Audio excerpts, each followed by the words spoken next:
Hello दोस्तों, कैसे हैं आप सब। आप सभी का आपका अपना चैनल IND मैथ रिजल्ट्स में आपका स्वागत है और मेरा नाम नीतीश चौधरी है। हम लोग बोट एंड स्ट्रीम का कॉन्सेप्ट देख चुके हैं और हम लोग एक क्लास में इससे पिछले क्लास में हम लोग सवाल भी देख चुके हैं।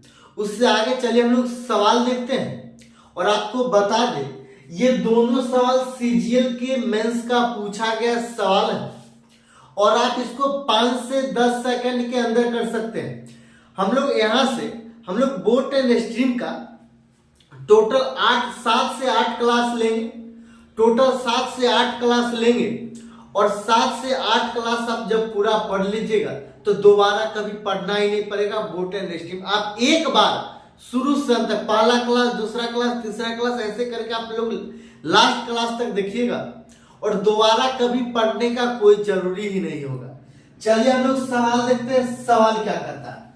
सवाल कहता है एक नौका, नौका का क्या मतलब? नाव होता है। यहाँ पे नौका का क्या मतलब हुआ? नाव होता है। तो एक नाव को कुछ दूरी तक धारा के प्रतिकूल जाने की तुलना में नीचे की ओर आने में आधा समय लगता है। स्थिर जल में नाव और उस धारा में नौका की गति का अनुपात क्या होगा? स्थिर जल में और उस धारा में नौका की गति का अनुपात क्या होगा? यहाँ पे लैंग्वेज समझने में थोड़ा सा परेशानी होगा और आपको बता दें यहाँ पे आप नौका को नाव समझिएगा। दूरी तक धारा के प्रतिकूल, प्रतिकूल का क्या मतलब धारा के विपरीत दिशा में। धारा इधर से आ रही है, नाव इधर से जा रही है। प्रतिकूल मतलब क्या? धारा के विपरीत दिशा में। और इसी सवाल आपको अनुकूल भी बोल सकता है। तो अनुकूल का क्या मतलब? इधर से धारा जा रही है तो इधर से नाव जाएगी, तो ये धारा के अनुकूल होगी। आगे सवाल में क्या कहता है? धारा के प्रतिकूल जाने की तुलना में नीचे की ओर आने में आधा समय लगता है। नीचे की ओर आने का ये मतलब हुआ, यहाँ पे नीचे की ओर आने का ये मतलब हुआ आप धारा के अनुकूल हैं। आप धारा के क्या अनुकूल है? तो यह सवाल में कहता है नीचे की ओर आने में आधा समय लगता है। स्थिर जल में और उस धारा में नौका की गति का अनुपात क्या होगा? तो जल हम लोग नाव की गति और धारा की गति हम लोग मानेंगे। तो यहाँ पे नाव की गति क्या हो जाएगा? हम लोग मानेंगे नाव की गति बराबर x किलोमीटर प्रति घंटा। हम लोग नाव की गति मान लिए x किलोमीटर प्रति घंटा। जब नाव की गति और पानी में हम लोग पानी में कुदाएंगे नाव को तो उसमें धारा की भी गति होगी, धारा की भी कुछ गति होगी। और धारा की क्या गति है? ये धारा की गति भी हम लोग मान लें। तो धारा की गति y किलोमीटर प्रति घंटा। नाव की गति क्या है? x किलोमीटर प्रति घंटा। धारा की क्या गति है? y किलोमीटर प्रति घंटा। कहता है एक नौका को कुछ दूरी तक धारा के प्रतिकूल जाने की तुलना में नीचे की ओर आने में आधा समय लगता है। इसका क्या मतलब है? सवाल में क्या कहता है? एक नौका को कुछ दूरी तक धारा के प्रतिकूल जाने की तुलना में नीचे की ओर आने में आधा समय लगता है। धारा के प्रतिकूल का क्या मतलब? अप स्ट्रीम, और अप स्ट्रीम का फॉर्मूला क्या होता है? x minus y. अप स्ट्रीम मतलब x माइनस वाई। ये धारा के प्रतिकूल है, फिर आगे क्या कहता है? प्रतिकूल जाने की तुलना में नीचे की ओर आने का यहाँ पे क्या मतलब? नीचे की ओर आने का यहाँ पे ये मतलब है, ये धारा के नीचे की ओर मतलब धारा के अनुकूल। और धारा के अनुकूल को हम लोग क्या बोलते हैं? Down stream. और डाउन स्ट्रीम बराबर क्या होता है?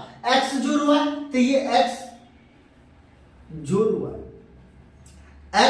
हुआ, ये अप स्ट्रीम है, ये डाउन स्ट्रीम है। नीचे की ओर आने में आधा समय लगता है। इसका क्या मतलब? ये जब जो धारा के अनुकूल होगी उसको कम समय लगेगा, और जो धारा के प्रतिकूल होगी उसको ज्यादा समय लगेगा। क्या कहते हैं, आधा समय लगता है। मतलब क्या, इसको एक 1t टाइम लगेगा, तो इसको 2t टाइम लगेगा। इसको टाइम कितना लगेगा?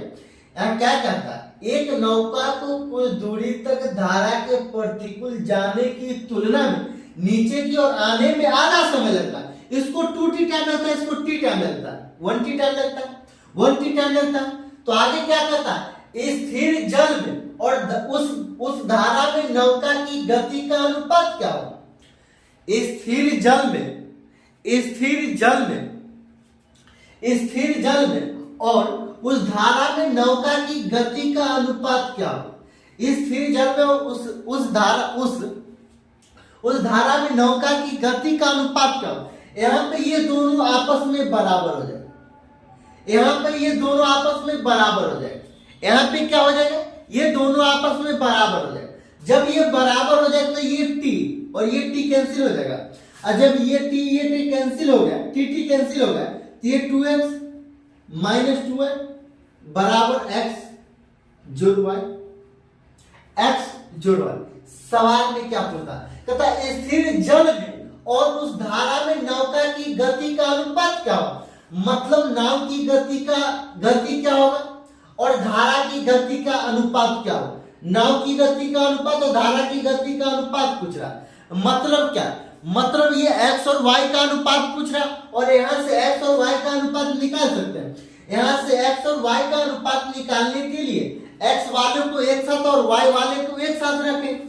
यहाँ 2x, ये बराबर के इस पार x, जब इस पार आएगा तो ये 2x माइनस x कितना हो जाएगा?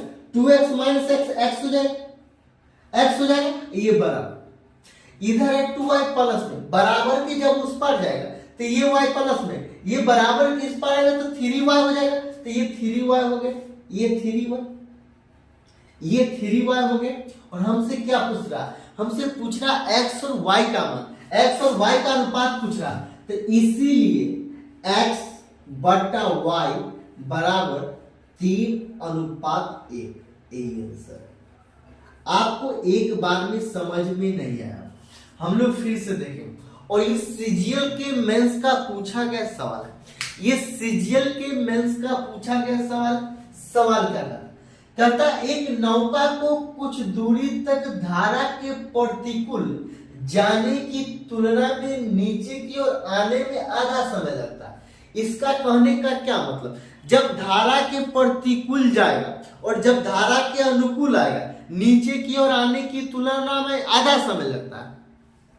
कहता एक नौका को कुछ दूरी तक धारा के प्रतिकूल जाने की तुलना में नीचे की ओर आने में आधा समय लगता है। मतलब कहता है धारा के प्रतिकूल, मतलब क्या, अप स्ट्रीम। और अप स्ट्रीम का क्या होता है, x माइनस वाई। ये धारा की गति क्या है, नाव की गति x और धारा की गति है y, तो ये x माइनस वाई, ये अप स्ट्रीम है। और कहता धारा के क्या करता है, नीचे की ओर आने में, मतलब धारा की ओर, धारा की दिशा में, ये धारा के अनुकूल आने में आधा समय लगता है। और धारा के अनुकूल का क्या मतलब, डाउन स्ट्रीम। हम लोग पहला क्लास में हम लोग ये कॉन्सेप्ट हम लोग देख चुके हैं। आपको अगर समझ में नहीं आता है तो आप पहला क्लास दूसरा क्लास देख कर एक बार आइए, फिर यहाँ पे आइएगा तो आपको समझ में आएगा। सवाल क्या कहता है, नीचे की ओर आने में आधा समय लगता है, मतलब डाउन स्ट्रीम। और डाउन स्ट्रीम एक्स जोड़ वाई, इसको t टाइम लगता है, इसको 2t लगता है। यहाँ से t और t कैंसिल हो गए, यहाँ से x और y का अनुपात निकला 3:1। यही आंसर। अगला सवाल क्या कहता है, अगला सवाल कहता है एक नौका 7.5 मिनट में, एक नौका 7.5 मिनट में 1 किलोमीटर की गति से निचले प्रवाह में जाती है। यहाँ पे निचले प्रवाह का क्या मतलब धारा के अनुकूल की बात कही जा रही है। आगे क्या कहता है, और 1 घंटा में 5 किलोमीटर की गति से ऊपरी प्रवाह में जाती है। ऊपरी प्रवाह का यहाँ पे क्या मतलब, ऊपरी प्रवाह का यहाँ पे ये मतलब है, ये धारा की प्रतिकूल की बात कही जा रही है। आप समझ सकते हैं प्रैक्टिकल भी। ये सीढ़ी है, ये यहाँ पे सीढ़ी है, और जब ऊपर से नीचे जाएगा, मतलब नीचे से ऊपर जाएगा, नीचे से ऊपर जाएगा तो इसमें ज्यादा समय भी लगेगा और ज्यादा ताकत भी लगेगा। आप एवरेज प्रैक्टिकल दिमाग में सोच सकते हैं, जब नीचे से ऊपर जाएगा तो समय भी ज्यादा लगेगा और ताकत भी ज्यादा लगेगा। सीढ़ी पर चढ़ने की बात कही जा रही है यहाँ पे। और जब ऊपर से नीचे आए तो इसमें ताकत भी कम लगा और समय भी कम लगा। तो यहाँ पे ये कहने का मतलब हुआ एक नौका 7.5 मिनट में 1 किलोमीटर की गति से निचले प्रवाह में जाते हैं, मतलब ये धारा के अनुकूल की बात कही जा रही है। और 1 घंटा में 5 किलोमीटर की गति से ऊपरी प्रवाह में जाती है, यहाँ पे धारा के प्रतिकूल की बात कही जा रही है। फिर सवाल में कहता है स्थिर जल में नौका की गति क्या है। स्थिर जल में नौका की गति क्या है, तो सवाल हम लोग यहाँ पे कैसे बनाए, ये भी सीजल के मेंस का पूछा गया सवाल है। सवाल क्या कहता है, एक नौका 7.5 मिनट में 1 किलोमीटर की गति से निचले प्रवाह में जाते हैं। यहाँ से स्पीड s बराबर क्या हो जाएगा,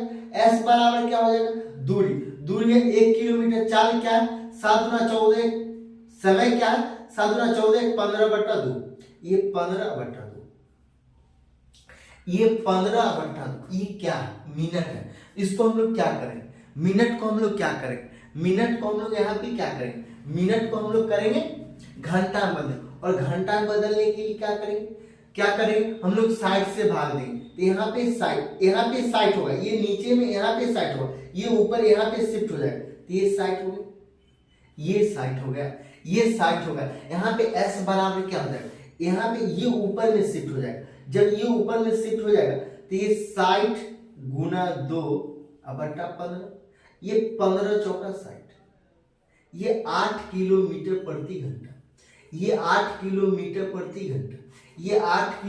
प्रति घंटा। और सवाल में इसको क्या बोलेंगे, यहाँ कहता है एक नौका 7.5 मिनट में 1 किलोमीटर की गति से निचले प्रवाह में जाती है, मतलब ये क्या, ये धारा के अनुकूल की बात कही जा रही है। और धारा के अनुकूल को हम लोग इसको डाउन स्ट्रीम बोल सकते हैं, इसको हम लोग डाउन स्ट्रीम को हम लोग डी बोलेंगे। तो ये डी हो गया।